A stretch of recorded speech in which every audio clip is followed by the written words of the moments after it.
Welcome to Films and Stuff with your hosts, Pete Mitchell and Ethan Hunt. All right, Pete, Films and Stuff. We are back. Special Thursday episode. We couldn't wait until Saturday this time. We had to have a Thursday episode. That's right. What is our topic du jour? Today we are going to be talking very briefly about Apple TV's latest new TV series called Surface. Not based on a true story, correct? Not based on a true story. Not based on a true story. It's a real, we can call this a murder mystery, or we can say attempted murder mystery. Is that right? I don't even know, actually. I think just a mystery at the moment. Yeah. So we have no family names, but we have the young couple, Sophie and James, are living the high life in San Francisco. And let's be clear, the very high life in San Francisco. The very high life in a San Francisco that's a little bit unrecognizable if you've been to San Francisco recently. Yeah, it seems very... For some reason, I thought it was the San Francisco of the future. It was a little too clean, a little too quiet. Very clean, too quiet. Yeah. So Sophie, we learn, has recently survived. She's come out of a coma. She was hospitalized for some time, about 5 months ago. That's right. Where apparently she attempted suicide by jumping off a yacht or a ferry, some type of big ship in the San Francisco Bay. Her husband, James, rushed to her side and has been taking care of her. And Sophie has a type of amnesia where she really doesn't remember her prior life, which by all accounts seems to be perfect, with this beautiful home and luxury all around her and a very handsome, successful husband.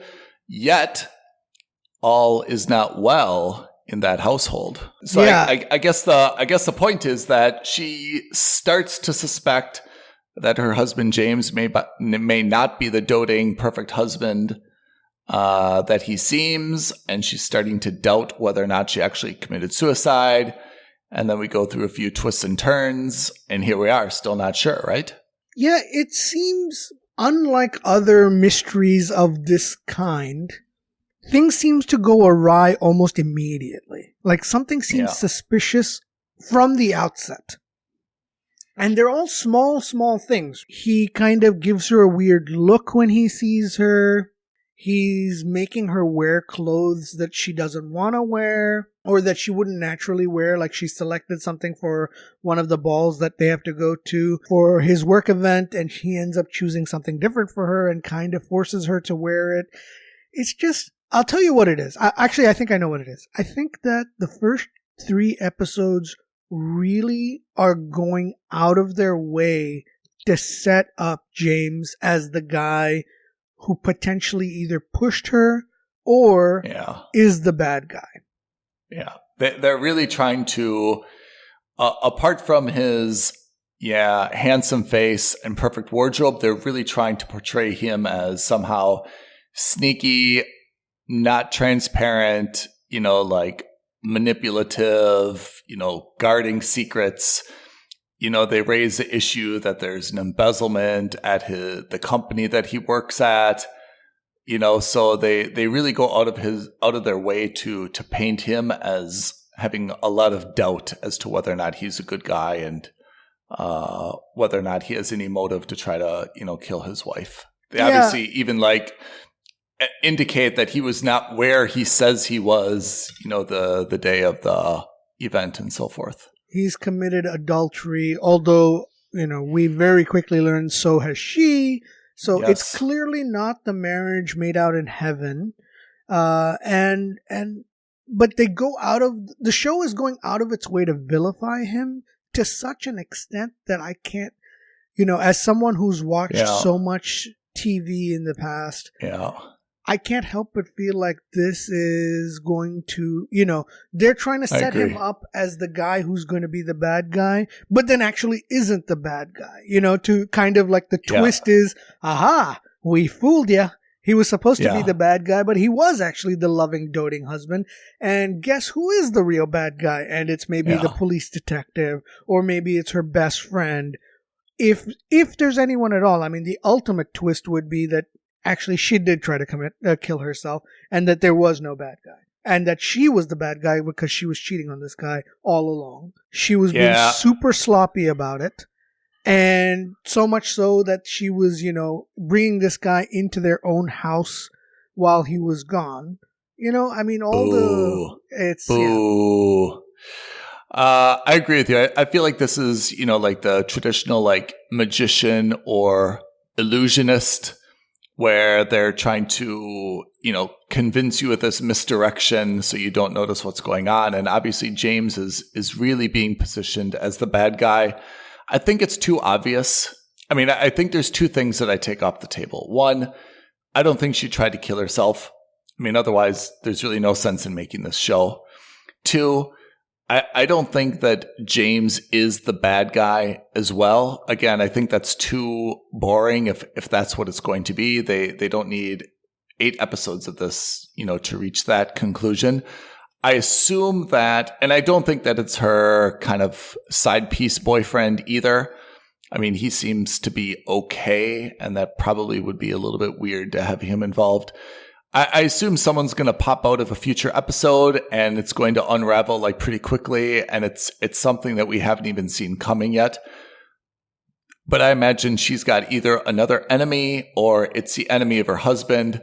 Something's going to kind of spark up and we'll say, oh, we didn't even know that person existed or was involved, and now that's exactly the motive, and oh, what a surprise to both of them, right? Yeah, and I can't help but feel like that, he's struggling at work, he's made a few bad investment decisions. I somehow think that's going to tie into all of this. Like, yeah. He was coerced, his wife was being blackmailed, or he was being blackmailed about his wife, or something like that. He was coerced into that's making not this. bad. He was coerced into making this faulty or like this really bad investment, because he admits to his friend that, I had to make this risky investment, and I couldn't get out of it. And I think that it could end up being somehow connected to his wife, some way, shape, or form. And it's all going to blow up in his face, and I think ultimately he's going to take the fall for something that he didn't do or shouldn't be blamed for. Yeah, I kind of feel the same way. And I guess I'm a little bit unenthusiastic about this show just because, I mean, it's on Apple TV Plus, but there's nothing really that interesting about it, right? We've seen this so many times before. Wealthy couple, someone, I mean, maybe kind of the suicide and the amnesia is a little bit unique, but it's been done before. I'm just not really like biting into this plot or the storyline, Yeah, you raise a good point. So Apple TV has really made a name for itself with the highest of high quality drama. And everything they've done has either been an interesting twist on a genre we've seen before, a la, For All Mankind with alternate history, or Foundation with sci-fi. There's some kind of unique twist, and of course this is all backed by the fact that all the shows are very highly produced, and Surface by all means is as well, right? Very good production quality, incredible acting, all these guys are very good. But it seems like the most generic show that Apple TV has put out so far. And that's not a bad thing. Yeah, it's very slow. And the dialogue is very, like, computer generated. There's just, no one is funny. No one is really sweet.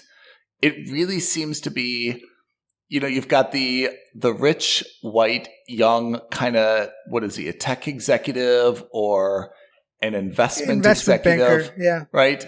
The, young, pretty wife who only is kind of a socialite and volunteers at a hospital, right? Like, then she says, oh, that's all I did was have lunches and shopped and fashion. I was so self-absorbed and shallow back then. It just there's nothing really interesting about the characters or their positions or anything, you know? It would be, there could be so many different takes on this, you know, like have it be like her firm and she was unconscious and now her husband, James, you know, has the, whatever they call it, not the power of attorney, but like the guardianship, and he's taken over. Yeah, the conservatorship, and he had to take over her firm, right? And now he's made all these questionable investments. You know, was he doing the right thing or not? Did the embezzlement come under his watch, or is he trying to cover it up because it was his wife who, you know, embezzled? You could do so many different interesting things if you would, you know, just sling around the characters a little bit. This just seemed to be like the most basic of you know, kind of the background that you could create. So I'm just not really that excited to continue. I'll tell you, I can show you one scene in my mind right now that would have got at the end of episode 3. If they had done this, I would have immediately said this is a must-watch show.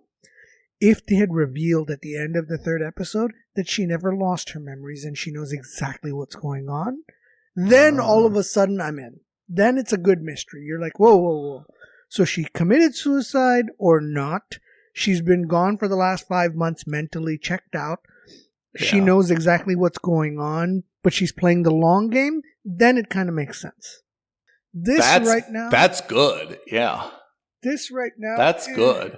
I don't know. You know, when you talked about the robotic dialogue, you know what this reminds me a little bit of is the dialogue in The Sixth Sense.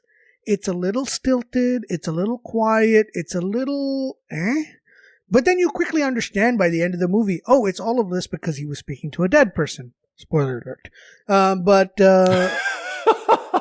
But yeah. This, you know, it's so far, there's no hook that's grabbing me. Yes, it's a mystery, but and as to what happened to her and what is happening to her, but meh, so what? It's not that big a mystery. It's not that fantastical. It's nothing that's got me super intrigued at the moment. Yeah. Credit card passwords and, you know, iCloud passwords and email account passwords. And I agree, like, something is definitely being made to be amiss. But again, I think it would be better if either Sophie and her boyfriend were plotting to do this, you know, for some type of, I don't know, issue. It'd be better, like you said, that's a great idea. If she was really faking that she had amnesia and she knew everything the entire time, that would have been great. And the same thing, if it would have been her company and she would have potentially committed suicide, her husband has to take over. And now there's, you know, real questions about, did she steal the money? Did she embezzle the money? She was going to escape with her boyfriend. Did her husband try to kill her? Did her husband embezzle it, you know, while she was, you know, in a coma? Like, those are, I think, better, more dramatic elements. Now I'm just not that interested. I mean, I want to see the end, but I don't think I want to sit through 4 more episodes to get to the end, because I feel very strongly James, her husband, did not do it. I think it's going to be a new character who was introduced, and it probably is either revenge against her boyfriend or even, you know, kind of revenge against her husband. But I don't think that either of those two were directly involved in it. Yeah. I can't help but feel like it could also be James's best friend at the office. You know, the guy who got him the Lakers tickets. Something about him also seems a little off.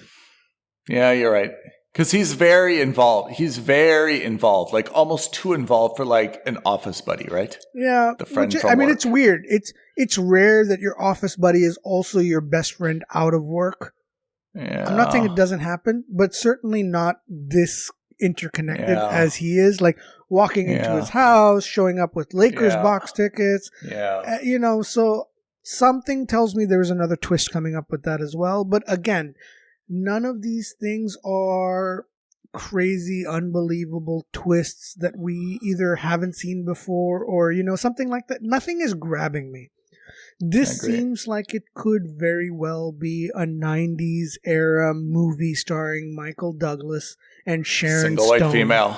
Yeah. You know, it's very so far run of the mill. And I'm not saying that that's what the show is, but it just seems like it could be. And if that's the case, I mean, okay, that's fine. Apple does need to, have more content, but that's not what I'm expecting out of Apple at the moment. I feel like Apple is, we may need a separate episode on this. Apple doesn't have a clear strategy. Like at first I thought they were doing like these 5 films with Tom Hanks. Yeah. And then they kind of do like these shows filmed around like Maya Rudolph or like someone else kind of famous, right? Adam Scott. This doesn't really have that headlining character. It's not based on a true story. It's not really a genre where there's like a huge amount of demand. It's not, I'm not sure exactly what box this ticked or like what the Apple process is for content and why this ticked that box. It doesn't really seem to fit anywhere. If it was based on a true story, even that doesn't seem to be the Apple genre. That seems to be the HBO genre, right? Yeah. That seems to be maybe a Hulu genre. That doesn't seem to be definitely the Hulu. Apple, right? It doesn't seem to be like Apple. A premium Apple product. Yeah. Is what I think that's I think you're absolutely right. It's maybe because it's a little generic, maybe because it's a little boring, maybe because it's a little slow paced. Maybe that's why, and maybe it also could just be that Apple is also a victim of its own success in the sense that almost, I don't know what the actual number is, but I would bet that if I looked at their catalog right now, I would say something like 80% plus of their original programming has been a successful show, in my opinion. Yeah. I mean, I think that's the benefit of the Apple, the Apple TV Plus kind of brand and the proximity it has, to everybody who's got an Apple device. But I mean, apart from kind of those original Tom Hanks movies, For All Mankind is probably their best show. What's the one with the football coach in the UK? You've got Ted Lasso. You've got Foundation. Yeah. We probably shows need to give like some Blackbird. Yeah. Yeah, Blackbird's based on a true story. Mm-hmm. We may need to think about this, and we may need to have a separate episode that talks about the Apple TV Plus strategy. But this is not a bad story. I just don't see where it fits, and I don't see where the compelling element is. And again, this is just kind of a little bit slow. It's not really grabbing me. Although, as you mentioned, it's extraordinarily well produced. I think the dialogue is pretty bland. I think it tries to paint San Francisco as a much nicer, better city than it really is. Yeah. I mean, it's clean. We see Sophie riding the metro to a charity event in a dress and heels. I do not. I mean, that has, I feel 0% chance of happening. James, of course, has an electric car. I mean, it's overall, I feel like it's a little bit of a San Francisco propaganda piece more than anything. They show her kind of like running down by the pier, running downtown, kind of the eclectic restaurants and stuff. It seems to be more of a puff piece for San Francisco than a real take on what's happening. In any case, for me, it is a skip. Pete, what about you? I don't know if it's a skip, only because it's got some talent behind it. It looks like it could potentially have a good twist. I'm going to hold off on the skip at the moment, although I fully understand that if it continues at the same pace that it's going, it's probably a skip for me as well. I'm calling it a mooch. Yeah. I'm calling it a mooch. I think that certainly, at least on Apple TV, there are better alternatives for you to watch. Oh, yeah. And if you look at other streaming platforms, there are many more shows that you can be watching. Oh, yeah. But at the very least, let's call this a mooch from me, a skip from Ethan, and we come back, maybe in 6 weeks from now or whenever it's over. I think we should do one at the end. And so we've seen 3 of 8. So yeah, let's come back in 5 weeks. Let's do a recap. I mean, I hope I'm pleasantly surprised by a twist or turn that I didn't see coming. And I could see myself updating to a mooch, but I think that's kind of the highest it's going to get from me. I agree. I think that it would take it would take a twist of biblical proportions for me to go from a mooch to a must subscribe at this moment, because, and that's only because if they leave that twist until too late altogether, all the more reason they should have maybe introduced the twist earlier. But we'll see. Okay. Anyway. Pete, I appreciate your time. That is our breakdown of the first 3 episodes of Surface on Apple TV+. Thank you, You've Ethan. got 1 skip, you've got 1 mooch, and we'll be back in a few weeks to break down the ending and see if our scores change. You heard it here first. You heard it here first. All right, everybody. Pete, thank you for your time. Everyone, thank you for your ears and listening. We'll catch you next time. Reach out to us, aloha at filmsandstuffpodcast.com, or tweet at us at F&S Podcast on Twitter. Aloha means hello. Thank you, everyone. Have a great day. Thank you, Pete. Bye, guys.